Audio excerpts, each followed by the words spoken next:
Temba Mliswa uya panguva ino achitoakizwa achinzi this man angagara ngori we-the ruling party ZANU-PF and panguva ino achitongori we-ZANU-PF kunyange zvaakachizviti is an independent candidate but panguva ino chokwadi chonyatsobuda pachena kuti nokuda kwemari akunyatsokushandira the ruling party ZANU-PF. Sanapinda mashoko anoda kutaurwa panapa naTemba Mliswa aita kuti auye achiatakiwa nevanhu vamuri kuona vakaita sana makomichi panguva ino pamwechete nana Mudhara G achiuya vachimuataka pamusoro pamautterances ari kuita mumainterviews mavidheos ari kusekuleta kunyatsokuonekwa kunzi aiwa Temba Mliswa ada kukonzeresa chaos. Don't subscribe or like out on the bell icon. I mean ari kushandiswa here but panguva ino tona Mudhara G anotanga post achiti this guy has always been ZANU-PF but is now losing it.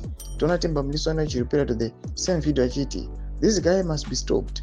Ari kusvibisa His Excellency ED Kabisira. As the manifesto haina kuzozadziswa because mari yakaenda kucyclone Idai, saka kukaitwa election vanhu vanoti hamuna kuita zvamakavavimbisa.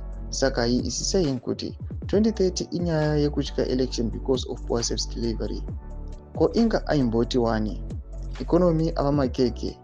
Which one is the truth now? ED haana kuzadzisa his promises because of COVID-19 necyclone Idai or economy yava makeke. ED ngasvike 2030 because ari kugona. Which is which? CIO must summon this guy adziurwe. ED vari kuita his best one but term ichipera chiwenga opinda usimple. Ndo mashoko ari kuda panguva ino ari kuonekwa kunzi akonzeresa clash with the ruling party ZANU-PF. Vana Temba Mliswa vane zvavo, vana makomichi vane zvavo, kunoonekwa vana Tungwarara vanenge vane zvavo.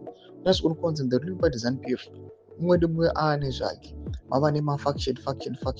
Ameno kuti the president mutungamiri webato reZANU-PF achakwanisa kuzohendela all these people here vari mafungiro akasiyana-siyana. Penya comment section medu dzofungiro enyu muri kudii pamusoro pechitiko ichi. Subscribe or like, point on the bell icon.